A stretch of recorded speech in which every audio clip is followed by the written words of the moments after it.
Lección número 4, para el 27 de abril de 2024. Defendamos la verdad. Sábado 20 de abril. Para memorizar.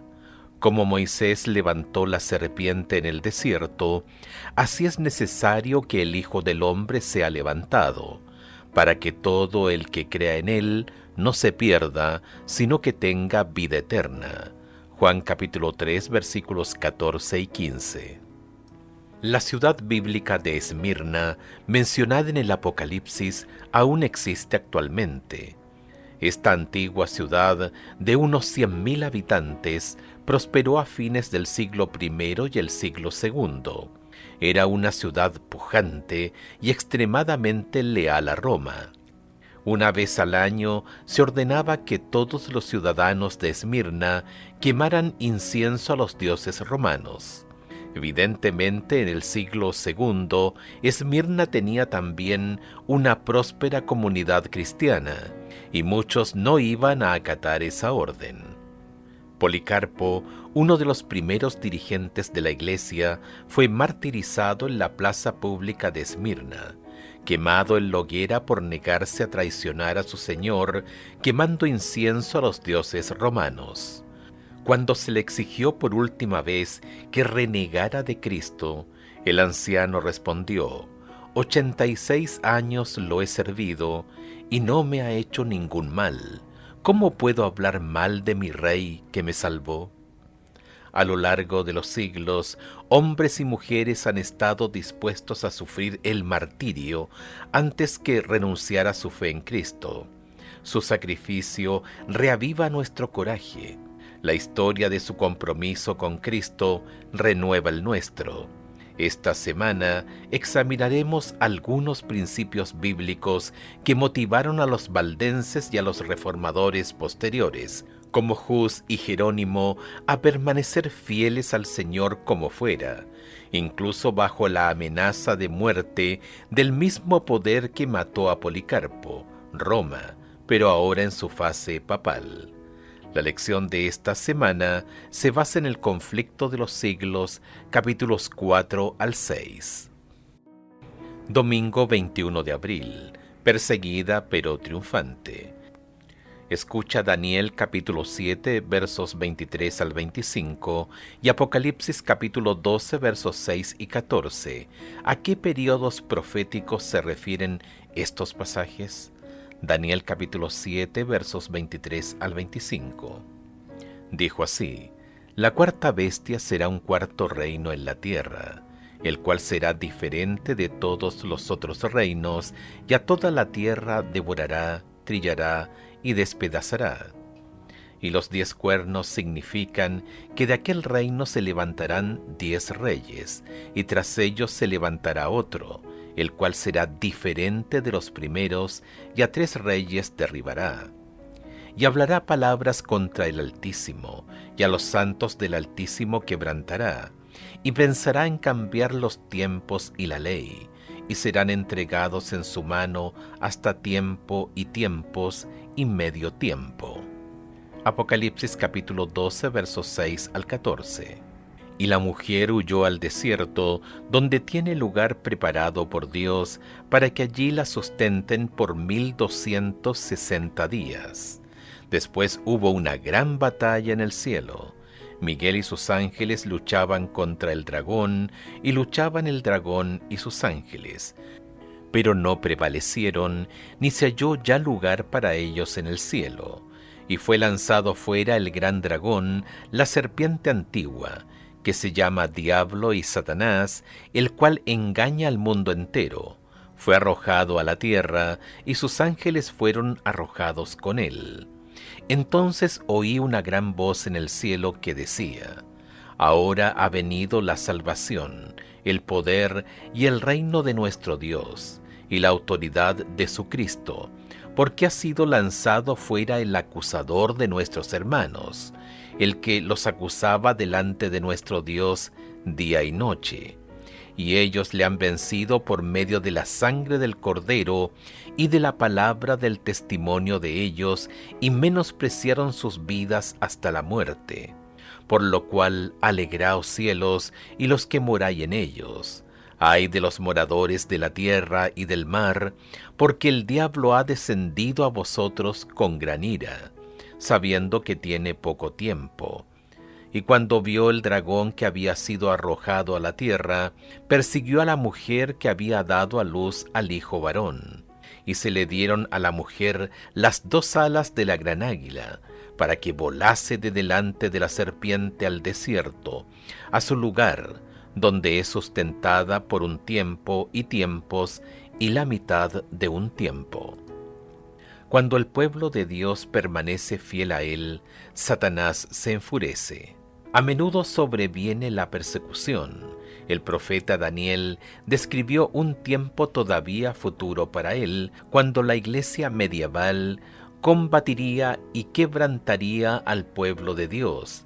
Daniel capítulo 7, versículos 21 y 25.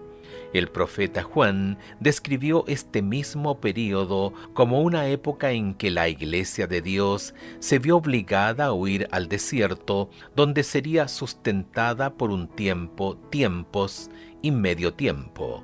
Apocalipsis capítulo 12, verso 14. Apocalipsis capítulo 12, verso 6 añade: la mujer, la iglesia, huyó al desierto a un lugar preparado por Dios.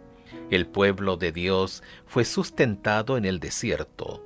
Su palabra lo fortaleció y lo sostuvo, mientras el gran conflicto hacía estragos durante este largo y oscuro período de dominación papal.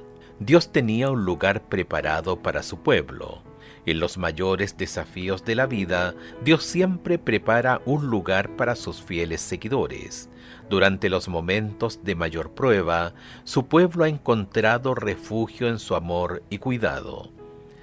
Salmos 46. Los 1260 días y un tiempo, tiempos y medio tiempo de Apocalipsis capítulo 12, versículos 6 y 14 se refieren al mismo período. 3 y medio tiempo o años por 360 días, que corresponden a un año, son 1260 días. La profecía bíblica a menudo está escrito en símbolos. En las porciones proféticas de Daniel y Apocalipsis, un día profético equivale a un año literal. Encontramos este principio día-año en Números capítulo 14, verso 34 y Ezequiel capítulo 4, verso 6. El principio de día por año no se basa solo en estos 2 textos, sino en un amplio fundamento bíblico. El doctor William Shea, cronólogo y erudito del Antiguo Testamento, presenta 23 líneas de evidencia bíblica a lo largo del Antiguo Testamento para este principio. Los intérpretes de la Biblia la han utilizado a lo largo de los siglos. Los visigodos, los vándalos y los ostrogodos eran tribus que creían doctrinas diferentes de la enseñanza oficial de Roma. Los 1260 días comenzaron cuando la última de estas tribus bárbaras, los ostrogodos, fueron expulsados de Roma en el año 538 después de Cristo. Este período de oscuridad espiritual continuó hasta 1798, cuando el general Berthier de Napoleón expulsó al Papa de Roma. Innumerables cristianos fueron martirizados durante este largo período por obedecer la palabra de Dios. Hasta en la muerte triunfaron. En Cristo fueron libres de la culpa y del dominio del pecado. Al vencer por la sangre del Cordero, la victoria de Cristo sobre Satanás en la cruz fue la victoria de ellos. Aunque murieron, su muerte es solo un descanso hasta el regreso de Cristo. El cumplimiento de las profecías bíblicas, ¿cómo ha fortalecido tu fe? Lunes 22 de abril. La luz vence a las tinieblas. Lee Judas capítulo 1 versos 3 y 4. ¿Cuál es la advertencia aquí y cómo se aplicó a la iglesia cristiana posterior? Judas capítulo 1 versos 3 y 4. Amados, por la gran solicitud que tenía de escribiros acerca de nuestra común salvación, me ha sido necesario escribiros exhortándoos que contendáis ardientemente por la fe que ha sido una vez dada a los santos, porque algunos hombres han entrado encubiertamente, los que desde antes habían sido destinados para esta condenación, hombres impíos que convierten en libertinaje la gracia de nuestro Dios y niegan a Dios el único soberano y a nuestro Señor Jesucristo. El libro de Judas se escribió en algún momento antes del año 65 después de Cristo para los cristianos fieles, santificados en Dios el Padre y guardados por Jesucristo. Judas capítulo 1, verso 1. Exhortaba a estos fieles creyentes a contender por la fe que una vez fue confiada a los santos, porque se han infiltrado algunos hombres que convierten en libertinaje la gracia de nuestro Dios. Judas capítulo 1 versos 3 y 4. Esta amonestación tuvo aún más significado para los creyentes de la Edad Media, después de que las prácticas paganas inundaran la Iglesia y las tradiciones humanas pusieran en juego la palabra de Dios. Durante muchos siglos hubo pueblos como los valdenses que defendieron las verdades de las Escrituras. Creían que Cristo era su único mediador y la Biblia, su única fuente de autoridad. En todas las edades hubo testigos de Dios, hombres que conservaron su fe en Cristo como único mediador entre Dios y los hombres, sostuvieron la Biblia como única regla de la vida y santificaron el verdadero día de reposo. Elena de White, El conflicto de los siglos, página 66. Escucha Apocalipsis capítulo 2, verso 10. ¿Qué promete Dios a los que le son fieles aún ante la muerte misma? No temas en nada lo que vas a padecer. He aquí el diablo echará a algunos de vosotros en la cárcel para que seáis probados, y tendréis tribulación por 10 días. Sé fiel hasta la muerte, y yo te daré la corona de la vida. Estas palabras fueron escritas a la iglesia de Esmirna. Uno de los dioses patronos de la ciudad era Dionisio, el dios de la fiesta y la fertilidad. Cuando morían los sacerdotes de Dionisio, en el cortejo fúnebre se les colocaba una corona sobre la cabeza.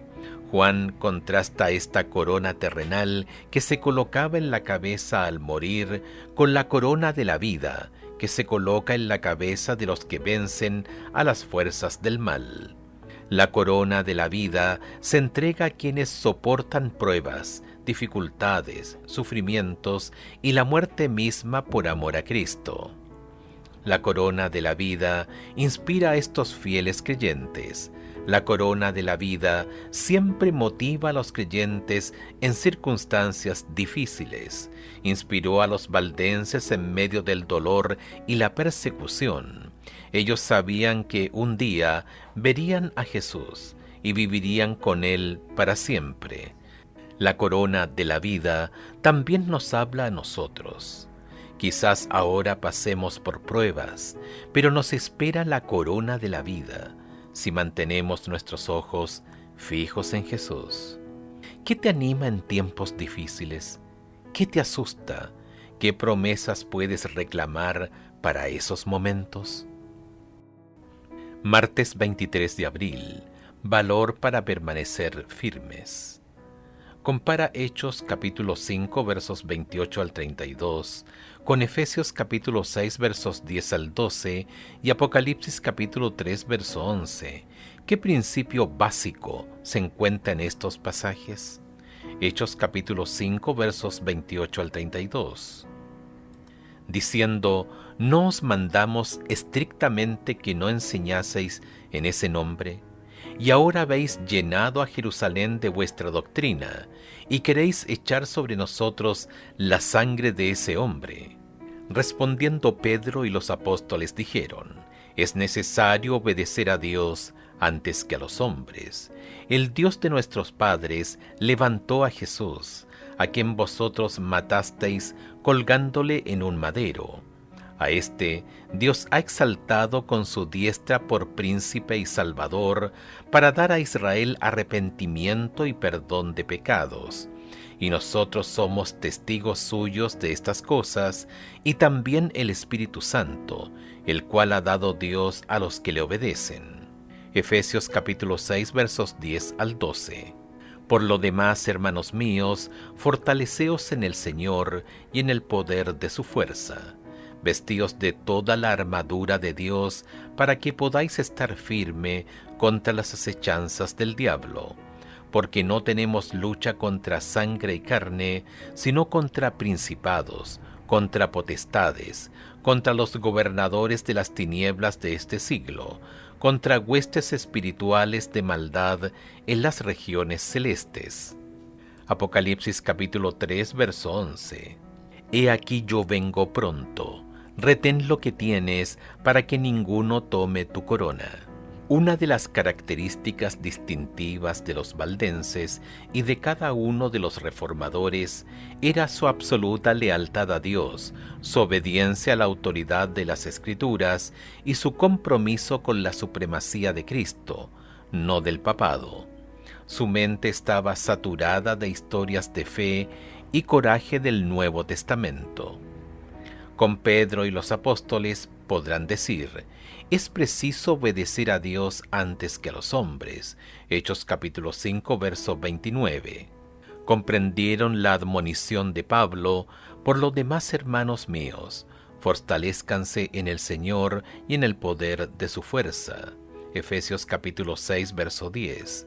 Se tomaron a pecho el consejo de Jesús: retén lo que tienes para que ninguno tome tu corona. Apocalipsis capítulo 3, verso 11. En lugar de someterse a las tradiciones de la Iglesia romana, estos hombres y mujeres de fe tuvieron el valor de defender las verdades de la palabra de Dios. Los valdenses fueron uno de los primeros grupos en disponer de la Biblia en su propio idioma. Jan Leger, copista valdense de la Biblia, escribió un conmovedor relato de su trabajo de copia manual de la Biblia, que contiene información de primera mano sobre su trabajo, incluyendo dibujos. Los valdenses copiaban en secreto las escrituras en sus comunidades montañosas del norte de Italia y el sur de Francia. Los padres instruían a sus jóvenes a una edad temprana, quienes memorizaban grandes porciones de las Escrituras. Los equipos de copistas bíblicos trabajaban juntos para copiar laboriosamente la Biblia. Muchos de estos jóvenes valdenses viajaban por toda Europa como mercaderes compartiendo las verdades de las Escrituras en forma discreta. Algunos se matriculaban en universidades y cuando surgía la oportunidad compartían porciones de las Escrituras con sus compañeros de estudios. Guiados por el Espíritu Santo, en el momento oportuno, cuando percibían receptividad por parte de algún buscador honesto, regalaban porciones selectas de sus preciosos pasajes de las Escrituras.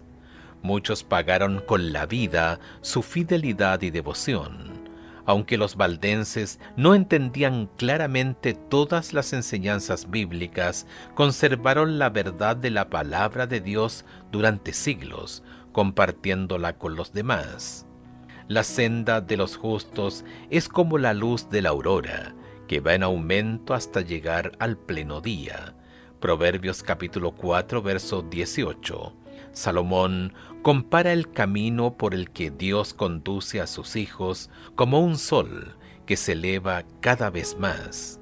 Si Dios simplemente pulsara un interruptor cósmico y el sol brillara al instante con todo su resplandor, nos cegaría. Después de que la oscuridad envolviera al mundo durante siglos, Dios suscitó a hombres y mujeres comprometidos con su palabra que siguieron buscando más.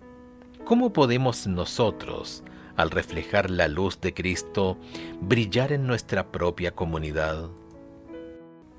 Miércoles 24 de abril, el lucero de la Reforma. Escucha Salmos 19, versos 7 al 11, Salmos 119, versos 140 y 162, y Jeremías capítulo 15, verso 16. ¿Qué actitudes similares tuvieron David y Jeremías hacia la palabra de Dios, que fueron en realidad la piedra angular de la Reforma? Salmos 19, versículos 7 al 11. La ley de Jehová es perfecta, que convierte el alma. El testimonio de Jehová es fiel, que hace sabio al sencillo. Los mandamientos de Jehová son rectos, que alegran el corazón. El precepto de Jehová es puro, que alumbra los ojos. El temor de Jehová es limpio, que permanece para siempre. Los juicios de Jehová son verdad, todos justos. Deseables son más que el oro, y más que mucho oro afinado, y dulces más que miel, y que la que destila del panal. Tu siervo es además amonestado con ellos, en guardarlos hay grande galardón. Salmo 119, versos 140 y 162. 140. Sumamente pura es tu palabra, y la ama tu siervo. 162. Me regocijo en tu palabra, como el que haya muchos despojos. Jeremías capítulo 15, verso 16. Fueron halladas tus palabras, y yo las comí, y tu palabra me fue por gozo y por alegría de mi corazón, porque tu nombre se invocó sobre mí, oh Jehová Dios de los ejércitos. Cada uno de los reformadores se regocijaba en la palabra de Dios, se alegraban en hacer la voluntad de Dios, amaban su ley. Una de las verdades fundamentales más significativas de la Reforma fue el gozo que producía el estudio de las Escrituras. El estudio de la Biblia no era una tarea laboriosa, no era un ejercicio legalista, no era un requisito rígido, sino un deleite. Mientras estudiaban las Escrituras, eran transformados por el poder del Espíritu Santo. El carácter de Wycliffe es un testimonio del poder educador y transformador de las Santas Escrituras. A la Biblia debió él todo lo que fue. El esfuerzo hecho para comprender las grandes verdades de la revelación imparte lozanía y vigor a todas las facultades. Expande la mente, agudiza las percepciones y madura el juicio. El estudio de la Biblia ennoblecerá, como ningún otro estudio, el pensamiento, los sentimientos y las aspiraciones. Da constancia en los propósitos, paciencia, valor y perseverancia. Refina el carácter y santifica el alma. Un estudio serio y reverente de las Escrituras, al poner la mente de quienes se dedicarán a él en contacto directo con la mente del Todopoderoso, daría al mundo hombres de intelecto más robusto y más activo, como también de principios más nobles, que los que puedan resultar de la más hábil enseñanza de la filosofía humana. Elena de White, El conflicto de los siglos, página 101. Escucha 2 de Timoteo capítulo 2 versos 1 al 3. ¿Qué consejo dio el apóstol Pablo a Timoteo en lo referente a compartir la palabra de Dios? Tú pues, hijo mío, esfuérzate en la gracia que es en Cristo Jesús. Lo que has oído de mí ante muchos testigos, esto encarga a hombres fieles, que sean idóneos para enseñar también a otros. Tú pues sufre penalidades como buen soldado de Jesucristo. La verdad de la palabra de Dios y el gozo de la salvación en Cristo llenaban tanto el corazón de los reformadores que tenían que compartirlos. John Wycliffe dedicó su vida a traducir la palabra de Dios al inglés, solo por 2 razones. El Cristo viviente lo transformó mediante la palabra, y el amor de Cristo lo motivó a compartir con los demás lo que había aprendido con otros. Antes de Wycliffe, había muy poco de la Biblia en inglés. Aunque falleció antes de que Roma llegara a él, sin inmutarse el papado, desenterró sus restos, los quemó y arrojó sus cenizas a un río.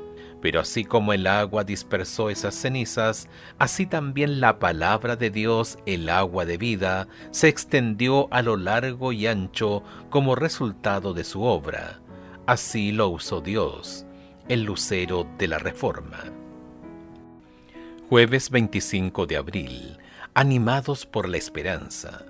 Escuche Hebreos capítulo 2, versículos 14 y 15. ¿Cómo vivieron los creyentes de la Edad Media la realidad del gran conflicto?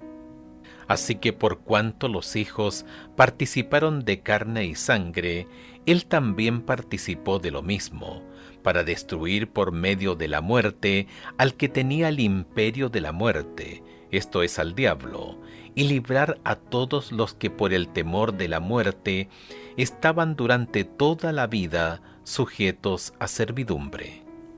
¿Qué era lo que animaba a los fieles valdenses durante las horribles persecuciones que enfrentaron? ¿Qué les dio valor a Hus y a Jerónimo, a Tyndale, a Latimer y a los mártires de la Edad Media para enfrentar las llamas y la espada? La fe en las promesas de Dios. Creyeron en la promesa de Cristo, porque yo vivo, ustedes también vivirán. Juan capítulo 14, verso 19.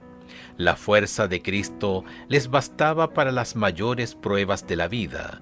Incluso hallaban gozo en participar de los sufrimientos de Cristo, y su fidelidad era un poderoso testimonio para el mundo. Miraban más allá del presente hacia el futuro. Sabían que, gracias a la resurrección de Cristo, la muerte era un enemigo derrotado. Para estos hombres y mujeres valientes, el dominio de la muerte se había roto. Se aferraron a las promesas de la palabra de Dios y salieron victoriosos. Escucha Juan capítulo 5, verso 24. Capítulo 11, versos 25 y 26, y Primera de Juan, capítulo 5, versos 11 al 13. ¿Qué seguridad te dan personalmente estas promesas? ¿Cómo nos ayudan en las pruebas de la vida? Juan, capítulo 5, verso 24. De cierto os digo, el que oye mi palabra y cree al que me envió, tiene vida eterna, y no vendrá a condenación, mas ha pasado de muerte a vida. Juan capítulo 11, versos 25 y 26. Les dijo Jesús, yo soy la resurrección y la vida. El que cree en mí, aunque esté muerto, vivirá. Y todo aquel que vive y cree en mí, no morirá eternamente. ¿Crees esto?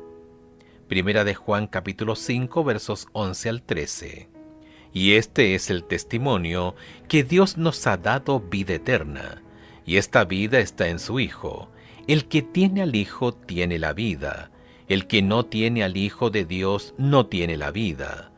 Estas cosas os he escrito a vosotros que creéis en el nombre del Hijo de Dios, para que sepáis que tenéis vida eterna, y para que creáis en el nombre del Hijo de Dios.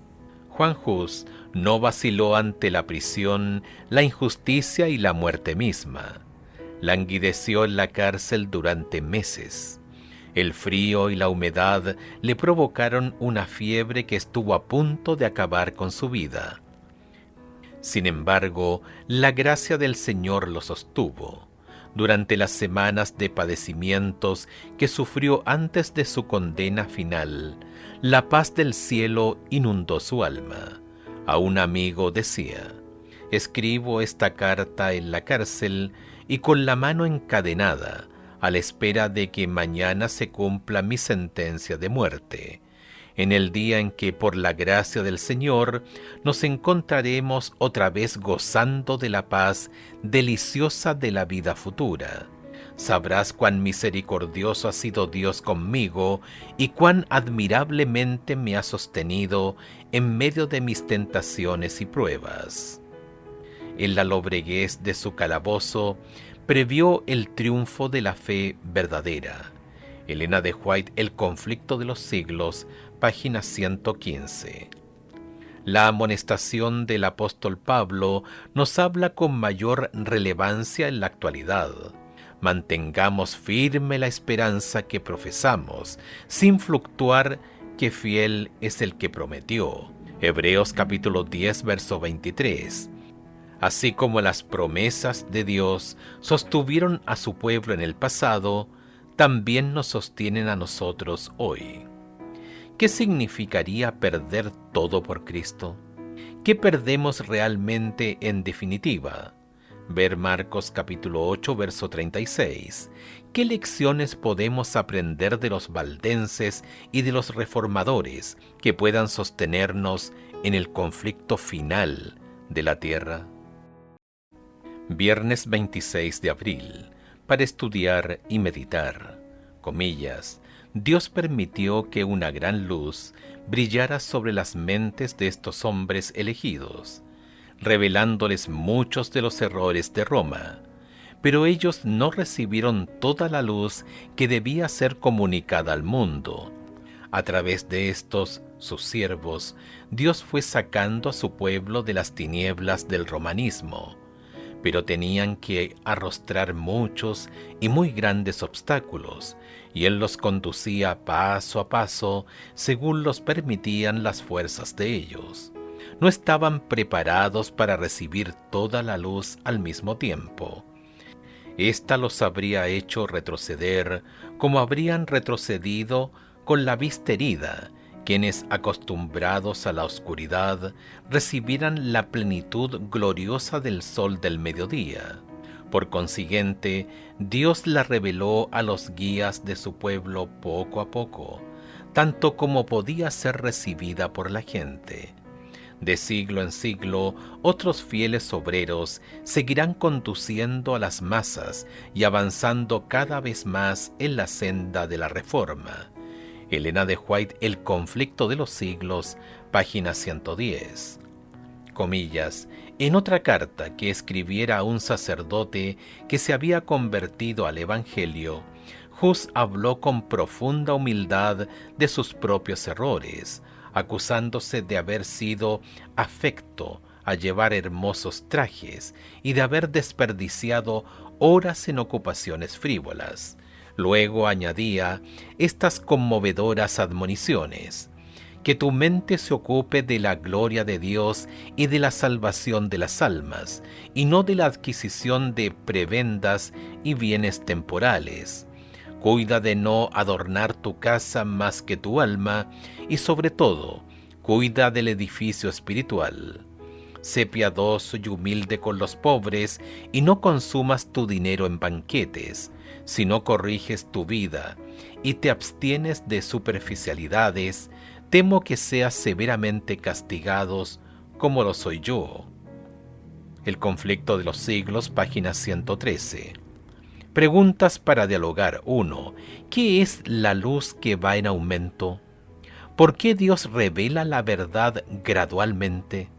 ¿Cómo se aplican estos principios a la Iglesia de Dios hoy? 2. ¿Qué relación existe entre los nuevos descubrimientos de la verdad y las verdades que el pueblo de Dios entendió previamente? ¿Por qué la nueva luz nunca debe contradecir la antigua? 3. Sin importar dónde vivas, tu cultura va a promover valores, ideas y códigos morales que de alguna manera entran en conflicto con lo que enseña la Biblia. Después de identificar estas áreas de conflicto, ¿cómo te ves a ti mismo y a nosotros, como Iglesia, haciendo frente a estos desafíos?